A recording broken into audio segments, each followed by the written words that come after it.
찬양 감사합니다. 2주 전 우리는 아브라함의 반복되는 실패를 살폈습니다. 아브라함은 그랄 땅에서 이전에 했던 실수를 답습했습니다. 그러나 이것은 믿음의 사람도 넘어질 수 있다 하는 사실을 우리는 배웠습니다. 하지만 이 아브라함의 반복되는 실수 내면 속에는 변치 않으시는 하나님의 사랑이 더 크게 자리하고 있다 하는 사실도 또한 깨달았습니다. 아브라함이 실패하여 넘어지고 위기에 처할 때마다 하나님께서 개입하셔서 구원해 주셨습니다. 아브라함을 끝까지 사랑하시는 하나님의 모습을 볼 수가 있습니다. 이처럼 실패하고 넘어지는 것이 사람의 본성이라면 끝까지 용서하고 사랑하시는 것은 하나님의 본성이다 하는 것이죠. 아브라함의 반복되는 실패를 통해서 우리는 우리를 향하신 하나님의 사랑은 결코 변하지 않는다 하는 것을 알 수가 있습니다. 비록 실수하고 넘어지지만 아브라함에게 주셨던 하나님의 약속은 단 하나도 남김없이 이루어져 가고 있기 때문이다 하는 것이죠. 우리가 본문을 읽어서 알다시피 드디어 하나님께서 약속하신 이삭이 아브라함의 가정에 태어나게 됩니다. 만약에 아브라함이 실수가 하나도 없이 완벽하게 신앙생활하는 중에 이삭이 태어났다고 한다면 아브라함은 이런 복을 받을 만하다라고 생각할 수가 있을 것입니다. 그러나 실수투성이고 허물로 가득 찬 인생뿐인 아브라함에게 하나님의 약속이 이루어지는 것은 은혜 외에는 그 어떤 것으로도 설명할 수가 없기 때문입니다. 이삭의 출생은 인간의 모든 부족함과 허물을 덮고도 남음이 있는 하나님의 조건 없는 사랑과 은혜를 보게 되는 것입니다. 우리는 실제로 아브라함보다 더 연약한 자들입니다. 그러나 우리를 향한 하나님의 사랑은 영원하시다 하는 것이죠. 그리고 이 사실을 로마서 5장 8절에서 말씀을 하고 있습니다. 우리가 아직 죄인 되었을 때 그리스도께서 우리를 위하여 죽으심으로 하나님께서 우리에게 대한 자기의 사랑을 확정하셨느니라 말씀을 하고 있습니다. 하나님께서는 우리의 자격 조건을 보시고 사랑하신 것이 아닙니다. 우리가 죄 중에 있을 때 우리가 실수하고 넘어지고 연약해도 하나님께서는 우리를 향한 완전한 사랑을 해 주셨다 하는 것이죠. 그것은 죄인 된 우리를 위해 십자가에 못 박혀 죽으신 예수님의 죽음에서 확인되고 있다 하는 사실이죠. 우리를 향하신 하나님의 영원하신 사랑과 은혜가 어떻게 구체적으로 표현되고 있는지를 오늘 우리는 읽은 본문을 통해서 몇 가지로 한번 살펴보도록 하겠습니다. 먼저 하나님의 사랑과 은혜는 하나님의 신실하심으로 표현된다 하는 사실을 우리가 기억할 필요가 있습니다. 1절을 보면 여호와께서 말씀하신 대로 사라를 돌보셨고 여호와께서 말씀하신 대로 사라에게 행하셨으므로 이렇게 말씀하여서 여호와께서 말씀하신 대로 이 문장이 두 번이나 반복되고 있는 것을 보게 됩니다. 그리고 이 2절 말씀에 나타나고 있는 하나님이 말씀하신 이것까지 합쳐서 보게 되면 여호와께서 말씀하신 대로 이것이 세 번이나 언급되고 있다 하는 것이죠. 그렇다고 한다면 우리는 여호와께서 말씀하신 대로 이 말씀의 뜻이 어떤 뜻을 담고 있을까, 그것을 우리는 한번 생각을 해볼 필요가 있습니다. 고린도전서 15장 3절과 4절 말씀을 보겠습니다.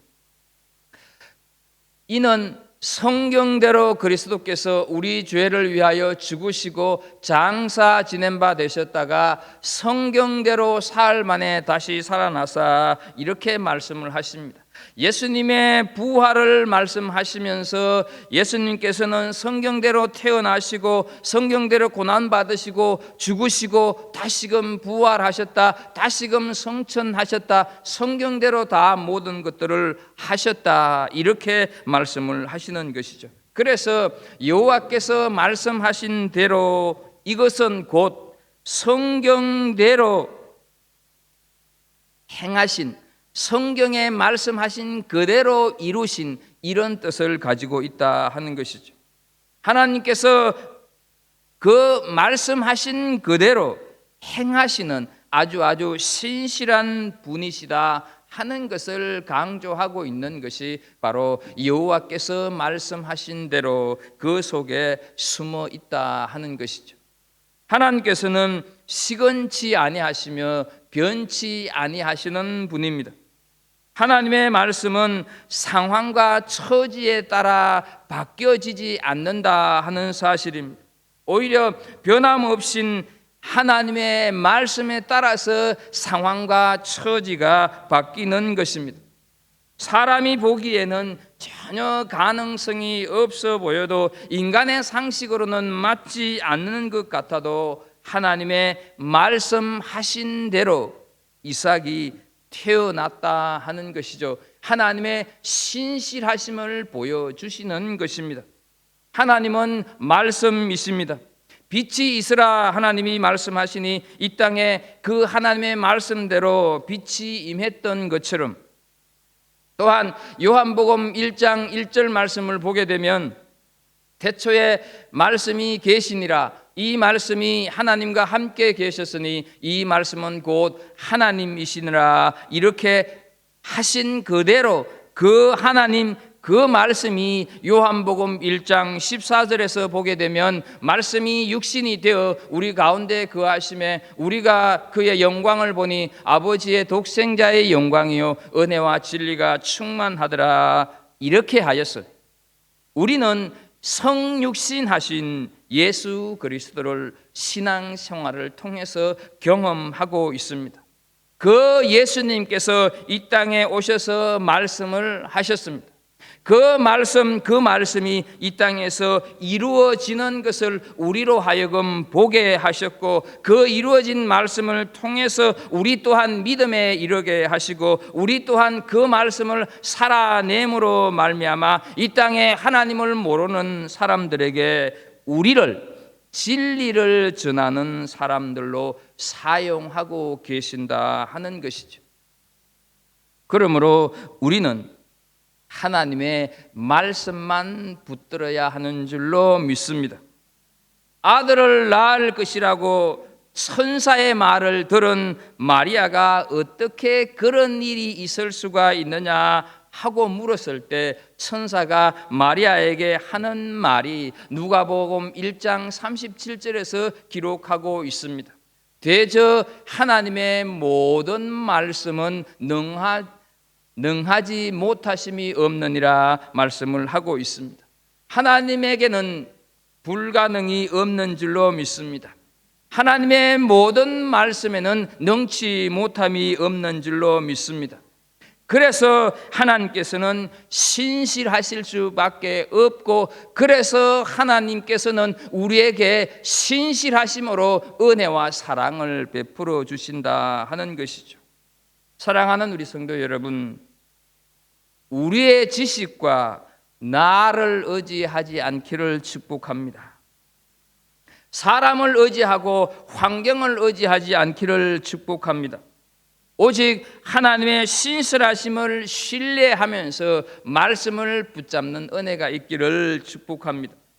비록 그 말씀이 더디 이루어진다고 해서 초조해하거나 불안해할 필요도 없고 포기할 필요도 없다 하는 것이죠. 우리가 믿음으로 붙잡는 하나님의 말씀은 우리 삶 속에서 기필코 이루어지고 말 것입니다. 내 꿈이 이루어지는 것이 아닙니다. 하나님의 말씀이 내 삶 속에서 이루어진다 하는 것이죠. 천사의 말에 마리아는 주의 여종이오니 말씀대로 내게 이루어지리라 이렇게 화답하는 것을 우리는 알고 있습니다. 사랑하는 우리 성도 여러분, 우리 인생을, 내 삶을 하나님의 말씀이 이루어지시는 그런 하나님의 역사의 현장으로 내 인생을, 내 삶을 드리는 그런 은혜가 있기를 축복합니다. 정말로 신실하심으로 표현되는 하나님의 은혜 안에 거하는 우리 삶, 하나님의 사랑 안에 거하는 우리 인생이 되기를 예수님의 이름으로 축복합니다. 두 번째로 하나님의 은혜와 사랑이 어떻게 표현이 될까? 그것은 바로 돌보심으로 표현된다 하는 것이죠. 1절에 보게 되면 여호와께서 말씀하신 대로 사라를 돌보셨고 이렇게 말씀을 하고 있습니다. 여기서 돌보셨다 하는 그 말의 원래 원어상의 뜻은 방문하다, 찾아가다 하는 뜻을 가지고 있습니다. 하나님께서는 특별히 어떤 계획을 가지고 찾아가시는 것을 의미한다 하는 것이죠. 우리가 얼마 전에 공부했던 창세기 18장 14절로 한번 돌아가 보겠습니다. 창세기 18장 14절 말씀에 보게 되면 여호와께서 능하지 못한 일이 있겠느냐, 기한이 이를 때 내가 내게로 돌아오리니 사라에게 아들이 있으리라 말씀을 하고 있습니다. 우리가 기억하고 있는 대로 이 말씀은 아브라함의 집을 방문했던 천사들이 아브라함으로부터 아주 극진한 대접을 받고 떠날 때 아브라함에게 1년 후에 사라에게 아들이 있을 거다 이렇게 말씀을 하셨는데, 이제 때가 되어서 하나님의 약속대로 사라를 다시 방문하신 것이 오늘 본문 1절이다 하는 것이죠. 따라서 하나님께서 돌보신다, 하나님께서 찾아오신다 하는 이 말의 뜻은 전능하신 하나님의 능력이 우리 삶 속으로 들어오시는 것을 의미한다 하는 것이죠. 인간적으로 보게 되면 전혀 방법이 없고 모든 것이 막혀 있어도 하나님께서는 하실 수가 있습니다. 이것을 믿는 것이 믿음이다 하는 것이죠. 하나님께서 돌보시면 어떠한 고난과 환난이라 할지라도 축복과 환희로 바뀌게 될 줄로 믿습니다. 전능하신 하나님의 능력으로 전혀 새로운 인생으로 다시 시작하게 된다 하는 것이죠. 이 돌보시다 하는 단어가 구약 성경에 동일하게 사용된 곳이 있습니다. 구약 사무엘상 2장 21절 말씀을 보겠습니다. 여호와께서 한나를 돌보시사 그로 하여금 임신하여 세 아들과 두 딸을 낳게 하셨고 아이 사무엘은 여호와 앞에서 자라니라 말씀을 하고 있습니다. 한나가 기도하여서 낳은 아들을 한나는 하나님 앞에 약속한 그대로 하나님 앞에 드렸습니다.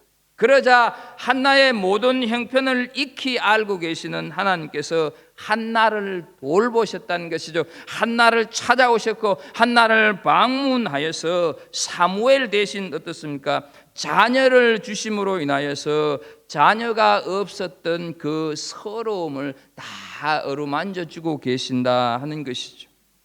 이처럼 사라와 한나는 하나님께서 돌보심으로 불가능한 것이 가능으로 고통과 아픔이 기쁨으로 바뀌게 되었다 하는 것이죠. 이것이 하나님으로부터 돌보심을 받는 우리 인생들이 누리는 특권이다 하는 것이죠. 어디 한나와 사라뿐이겠습니까? 모든 사람들에게 잊혀졌다고 이대로 내 인생이 끝나나 보다 생각해서 광야에서 외롭게 양을 치고 있던 모세를 돌보심으로 인하여서 하나님께서는 이스라엘을 구원하는 구원의 시작이 모세로부터 출발하게 되었다 하는 사실이죠. 요한복음 21장에 보게 되면 베드로는 지금 절망의 골짜기를 헤매고 있습니다. 고기잡이로 밥벌이를 하며 살겠다고 옛날로 돌아가 버렸다 하는 것이죠. 베드로가 예수님의 사랑을 얼마나 많이 받았습니까? 그러나 제자로서는 절대로 해서는 안 될 배신을, 그것도 예수님께서 십자가를 지시는 상황에서 베드로의 위로가 가장 필요한 그때 자신이 잡혀갈까 봐 두려워서 3번이나 부인하고 말았다 하는 것이죠. 그 부인함으로 인하여서 깊은 신앙적인 슬럼프에 빠진 베드로는 낙심과 절망의 골짜기에서 허우적거리면서 그물을 만지고 있었는데 예수님께서 그 베드로를 찾아가셨다 하는 것이죠. 왜 찾아갔겠습니까? 베드로로 하여금 다시 시작할 기회를 주시기 위해서 찾아가셨다 하는 것이죠. 가장 같이 있어 주어야 할 그때 도망갔고 그것도 모자라서 3번이나 모른다고 정색을 하면서 부인한 그를 찾아가신 주님의 모습이 우리는 감격스럽지 않느냐 하는 것이죠. 왜 찾아갔습니까? 다시 시작할 기회를 베드로에게 주시기 위해서 그를 돌보셨다 하는 것이죠.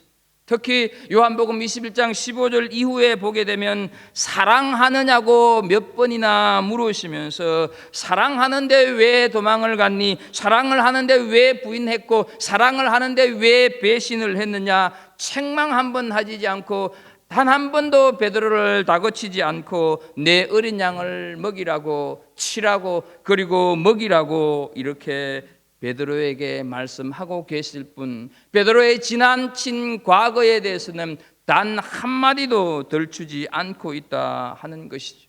오히려 내 어린 양을 먹이라고 하는 것은 주님의 관심은 베드로의 현재고 주님의 관심은 베드로의 미래에 있지 주님의 관심이 베드로의 과거에 있었던 것은 아니다 하는 것을 우리에게 보여주고 있습니다.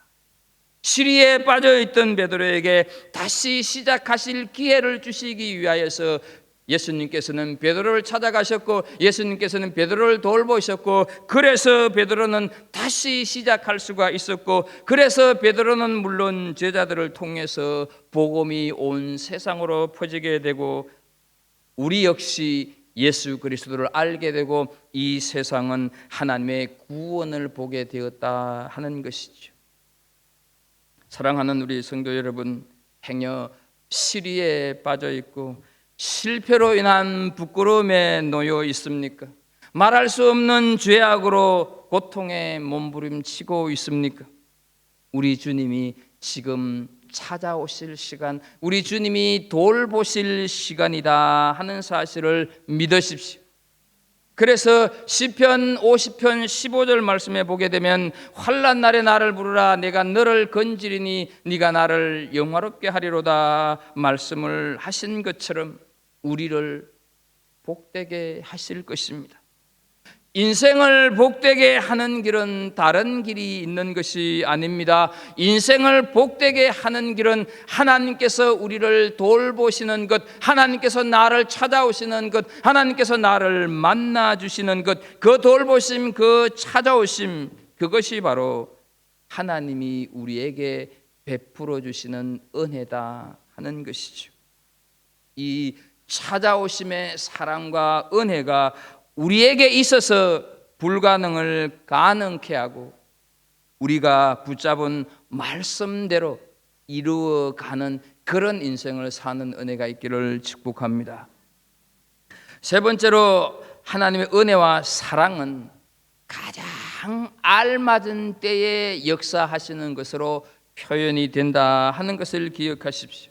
2절 말씀을 보게 되면 사라가 임신하고 하나님이 말씀하신 시기가 되어 노년의 아브라함에게 아들을 낳으니 이렇게 말씀을 하고 있습니다. 여러분 여기서 시기가 되어서 해서 이때의 시기는 이삭의 출생이 어쩌다가 우연히 태어난 것이 아니다 하는 것입니다. 하나님의 정하신 시간에 하나님께서 말씀하신 그때를 가리킨다 하는 것을 우리가 기억해야 합니다. 그래서 여러분 예수님께서 언제 오셨습니까? 갈라디아서 4장 4절 말씀에 보게 되면 이렇게 말씀을 합니다. 때가 참에 하나님이 그 아들을 보내사 여자에게서 나게 하시고 말씀을 합니다. 여기서 때가 찼다 하는 것은 정해진 시기가 찼다 그런 말입니다. 어느 날 이것이 아니라 하나님께서 계획한 하나님의 정하신 시간이 되었다 하는 것이죠. 하나님께서 말씀하신 그때가 되어서 이삭이 태어났다 하는 것입니다. 그때를 오늘 본문 5절에서 아브라함이 그의 아들 이삭이 태어날 때 백세라 이렇게 말씀을 하는 것입니다. 여러분 아브라함의 나이 백세가 하나님의 때였다 하는 것을 기억하십시오. 그렇다면 왜 하나님께서는 갈대아 우르에서 아브라함을 부르시면서 아들을 주시겠다고 한 약속을 2년 반도 아니라 25년이 지난 후에서야 그 약속을 이루어 주실까 하는 것이죠. 여러분 그 이유는 오직 하나님의 능력으로 태어난 것임을 분명히 하기 위해서다 하는 것이죠. 분명코 하나님께서 주셨다 하는 것을 아브라함과 사라로 하여금 깨닫게 하기 위해서 그래 하셨다 하는 것이죠. 하나님의 역사는 인간의 어떤 조건이나 능력을 초월합니다. 그래서 아브라함의 부부의 힘이나 아브라함의 능력으로는 아무것도 할 수가 없을 때 그때 하나님께서 그들을 돌보셨다 하는 것이죠. 조카 롯을 의존하고 종 엘리에셀을 의지하고 하갈과 이스마일로 가득 찬 아브라함과 사라에게 있어서는 이삭이라고 하는 순전한 하나님의 능력이 나타나지 않았다 하는 것이죠. 그래서 여러분, 이것은 아직도 육신의 소욕, 육신의 능력, 육신의 방법, 나의 어떤 인간적인 힘의 뒷배를 의지하는 사람에게는 여전히 하나님은 침묵하신다 하는 것을 기억하십시오. 전능하신 하나님은 육신의 모든 것이 다 없어지고 포기될 때까지 기다리셨다가 하나님의 온전하고 순전한 능력을 나타내신 것입니다.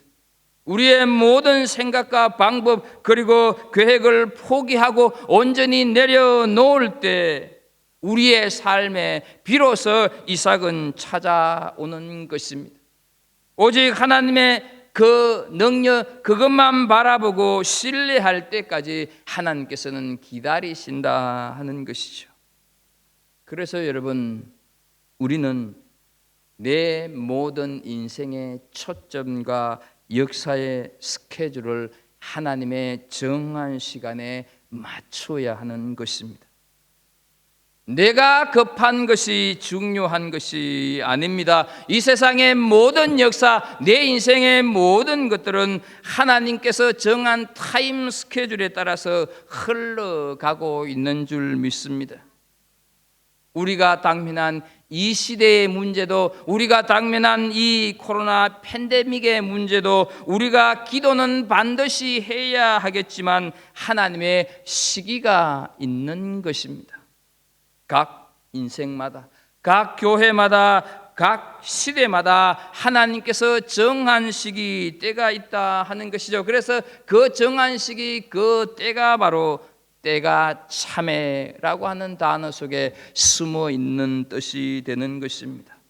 때가 차서 하나님의 시간이 되어서 아들이 이 땅에 오신 것입니다. 그리고 그 아들은 죽음의 제단에 자신의 목숨을 온전히 드림으로 인하여서 십자가 구원의 깃발을 이 세상에 꽂으시고 널리 널리 그 복음이 전해지기 시작했다 하는 것이죠.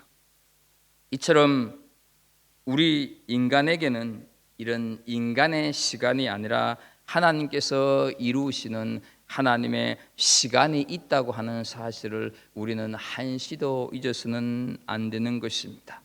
그래서 인생을 살아가면서 이 사실보다 더 큰 위로와 소망이 되는 말씀은 없다 하는 것이죠.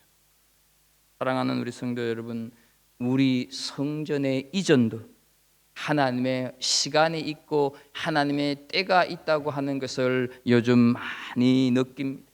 이제는 그 하나님의 시간이 되었다고 하는 것을 믿으십시오. 우리가 믿음으로 살아간다고 하지만 이 일이 빨리 이루어지지 않으면 조급해하고 불안해합니다. 그럴 때면 다른 인간적인 방법과 생각을 놓고 우리가 갈등할 때가 많이 있지 않습니까? 그러나 하나님께서 우리를 위해서 예비하신 가장 선하고 가장 알맞은 그런 때가 있다고 하는 사실, 그런 아름다운 시기가 있다고 하는 것을 우리는 믿어야 한다 하는 것이죠. 하나님께서 내 인생의 시간표를 주관하시고 우리의 모든 일을 가장 선하게 이루어 가실 거라고 하는 것을 믿음으로 고백하십시오. 그래서 로마서 8장 28절에 보게 되면 바울 사도가 이렇게 고백하지 않습니까?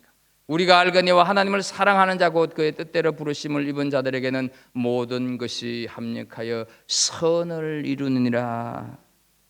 이 고백처럼 믿음으로 우리가 하나님을 신뢰하면 우리 인생에 일어나는 모든 일은 가장 아름다운 것으로 성취가 될 줄로 믿습니다. 그러므로 하나님을 더욱더욱 신뢰하면서 믿음으로 전진하십시오.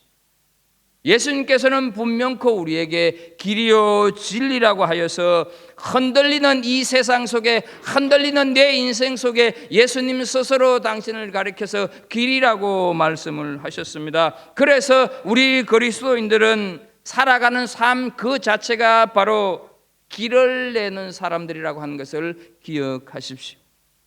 디모데후서 2장 15절에 보게 되면 이렇게 말씀을 합니다. 너는 진리의 말씀을 옳게 분별하며, 이렇게 말씀을 하는데, 여기서 분별하다 하는 이 말씀은 길을 똑바로 자른다, 길을 똑바로 낸다 하는 로마 시대 로마 공병대들이 사용했던 단어들입니다. 여러분, 지금 세상에는 길이 없습니다. 무엇이 옳고 그른지 분별되지 않는 혼돈의 세상이 되고 말았다 하는 것이죠. 그래서 많은 사람들이 여기로 가면 길이 있을까, 저리로 가면 길이 있을까 해서 길을 찾아 헤매는 세상이 되고 말았다 하는 것이죠. 사랑하는 성도 여러분, 오직 의인은 믿음으로 사는 사람이다 하는 것을 기억하십시오. 그래서 우리는 믿음으로 길을 가는 사람이 되어야 한다 하는 것입니다.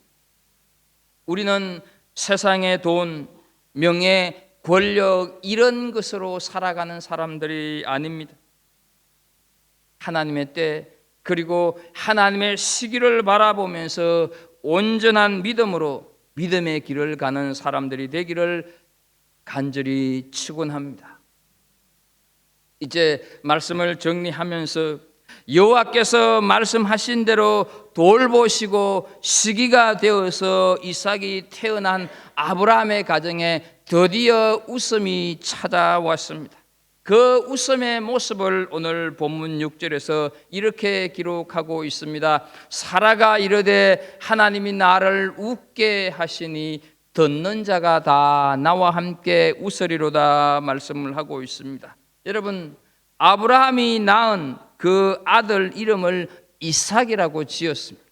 그런데 이 이삭이라고 하는 이름은 하나님께서 이미 창세기 17장 9절에서 지어주셨고 그 이름의 뜻이 바로 웃음이다 하는 것이죠. 여러분, 왜 하나님께서 이삭, 웃음이라고 하는 이름을 지어주었을까 하는 거죠. 창세기 17장 17절 말씀을 좀 보겠습니다. 아브라함이 엎드려 웃으며 마음속으로 이르되 100세 된 사람이 어찌 자식을 낳을까, 사라는 90세니 어찌 출산하리요 하고 말씀을 합니다. 하나님께서 사라에게 아들을 낳게 될 거다 이렇게 말씀을 하셨을 때 아브라함은 믿지 못해서 웃었던 모습이 이 창세기 17장 17절에서 말씀하는 것입니다. 그렇다면 남편인 아브라함은 이랬는데 아내인 사라는 어떻게 했을까 하는 것이죠. 여러분, 창세기 18장 12절 말씀을 좀 보겠습니다. 사라가 속으로 웃고 이르되 내가 노쇠하였고 내 주인도 늙었으니 내게 무슨 즐거움이 있으리요 말씀을 합니다. 여러분 보십시오. 부부가 약속이나 한 듯이 쌍으로 웃고 있는 것을 보게 됩니다. 하나님의 말씀을 받아들일 수가 없어서 웃었던 것입니다. 그런데요, 여러분, 이 웃음 속에는 하나님의 말씀을 의심하는 것은 물론이거니와 자식이 없는 그 25년 세월 속의 쓰라림, 그리고 자식이 없었던 그 25년의 세월 속에 겪었던 아픔과 갈등이 고스란히 묻어나는 표현이 바로 웃음이다 하는 것이죠. 그러나 사라가 아들을 낳았을 때는 너무너무 기뻐서 웃었다는 것입니다. 의심과 쓰라림, 인간적으로 이스마엘을 낳았던, 그래서 가정의 불화를 초래했던 실수와 아픔들, 그 슬픔이 이제는 큰 기쁨과 감사로 웃음으로 변하게 되었다 하는 것이죠. 아브라함의 가정에 이삭이 찾아왔습니다. 아브라함의 가정에 이삭이 찾아왔다고 하는 것은 바로 아브라함의 가정에 웃음이 찾아왔다 하는 것이죠. 시편 30편 11절 말씀을 보게 되면 주께서 나의 슬픔이 변하여 내게 춤이 되게 하시며 나의 베옷을 벗기고 기쁨으로 띠우셨나이다. 이런 고백을 지금 사라가 하고 있다 하는 사실입니다. 이루어질 수 없을 것 같았던 그 하나님의 약속의 말씀이 성취되었을 때 아브라함과 사라가 얼마나 기뻤을까 하는 것이죠. 여러분, 하나님께서는 이렇게 기쁨의 웃음, 승리의 웃음을 주시는 분인 줄로 믿습니다. 인간에게 있어서 인간의 삶이 시작이 되면서 웃음이 있었던 곳이 어디였습니까? 그것은 바로 에덴 동산입니다. 에덴이라고 하는 뜻이 기쁨이라고 하는 뜻 가지고 있지 않습니까? 그런데 하나님께서 보시기에 심히 좋아하셨더라, 이렇게 기쁨이 있었던 그 에덴 동산에 언제 기쁨이 사라지고 말았습니까? 아담과 하와가 타락으로 인하여서 인생에게는 웃음이 끝나고 말았다 하는 것이죠. 죄로 인해서 사라진 웃음을 하나님께서는 이삭이라고 하는 인물을 통해서 다시 주시기를 원하셨다 하는 것입니다. 하나님께서 아브라함에게 주시고자 했던 것은 물질이 아니라 성공이 아니라 웃음이었고 기쁨이었다 하는 것이죠. 하나님께서 아브라함을 통해서 주시고자 했던 것은 성공과 출세가 아니라 바로 예수 그리스도였다고 하는 것을 기억하십시오. 하나님께서는 하나밖에 없는 독생자 예수 그리스도와 인간의 죄를 바꾸시고자 하신 것입니다. 죄로 말미암아 잃어버렸던 웃음을 하나님과 함께 다시 함께하며 웃을 수 있는 기쁨으로 회복될 것을 이삭의 출생을 통하여서 아브라함과 사라에게 맛보게 하시고 또한 우리에게 보이시고 계신다 하는 것이죠. 그래서 이삭은 오실 예수 그리스도의 예표였다 하는 것이죠. 그가 하나님의 말씀의 약속을 따라서 태어난 사실이 바로 그것을 증거하고 있는 것입니다. 예수 그리스도께서도 하나님의 약속의 말씀을 따라서 이 세상에 처녀의 몸을 통해서 오셨습니다. 이삭은 도저히 불가능한 부모에게서 태어났습니다. 아버지는 100세였고 어머니는 90세였습니다. 예수 그리스도도 역사적으로 보게 되면 인간적으로는 불가능한 상황에서 탄생하셨습니다. 결혼하지 않았던 처녀 마리아에게서 성령으로 잉태되어서 탄생하셨다 하는 것이죠. 이삭은 태어나기 전에 하나님께서 그 이름을 지어 주셨습니다. 예수님도 탄생하기 전에 그 이름이 주어졌다 하는 것이죠. 이삭의 출생은 모든 사람들에게 기쁨과 감동을 주었습니다. 웃음을 주었다 하는 것이죠. 예수 그리스도의 탄생은 온 인류에게 기쁨과 소망이 되셨습니다. 이렇게 이삭은 예수 그리스도를 예표하는 인물이었다 하는 것이죠. 예수 그리스도야말로 내 인생에게, 예수 그리스도야말로 우리 삶 속에 진정한 이삭이 된다 하는 것입니다. 예수님께서는 우리에게 진정한 기쁨을 주셨기 때문입니다. 여러분, 본문 6절 사라의 고백을 다시 한번 우리가 좀 보겠습니다. 6절 사라의 고백을 보게 되면 어떻습니까? 사라가 이르되 하나님이 나를 웃게 하시니 듣는 자가 다 나와 함께 웃으리로다 말씀을 하고 있습니다. 그런데 이 6절에서 말씀하는 함께 웃는 자들이 누굽니까? 누가 함께 웃는 자들입니까? 그것은 바로 듣는 사람들이 함께 웃는 것이죠. 그런데 이 사람들이 무엇을 들어서 함께 웃었느냐 하는 것이죠. 그것은 바로 죽은 몸 같은 아브라함에게서 이삭이 태어난 소식을 듣고 함께 웃었다 하는 것이죠. 여러분, 그 이삭을 통해서 누가 태어나도록 약속되어 있었습니까? 바로 메시아 예수 그리스도가 태어나게끔 약속이 되어져 있었다 하는 것이죠. 여기에 어떤 의미가 있습니까?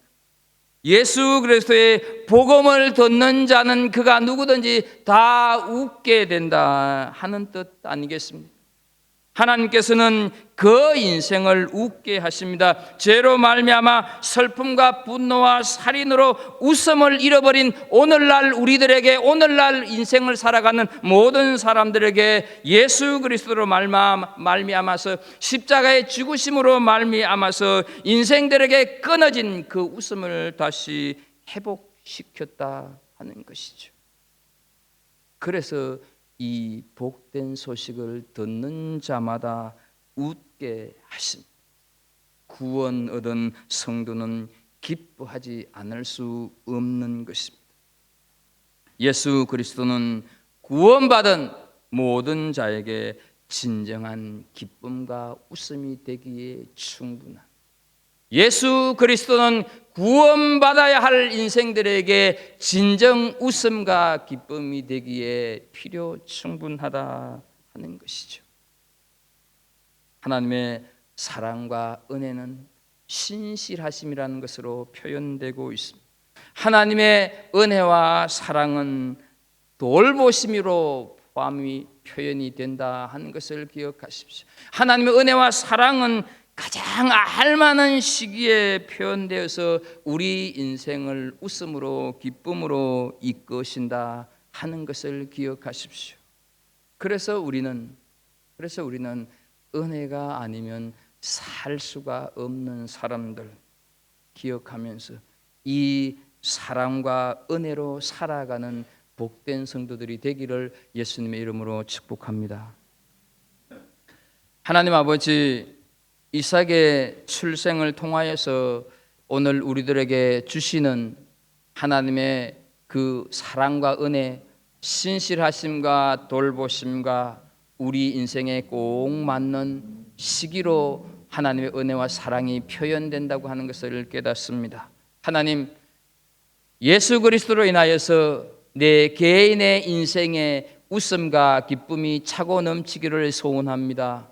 예수 그리스도를 통하여서 우리 가정에 웃음과 사랑이 넘치기를 소원합니다. 예수 그리스도를 통하여서 이 온 세상에 웃음과 기쁨이 가득 차기를 소원합니다. 그 예수 그리스도, 그분을 보내주신 하나님의 은혜 속에 살아가는 우리 모든 백성들 다 되게 하여 주옵소서. 예수님의 이름으로 기도하옵나이다. 아멘.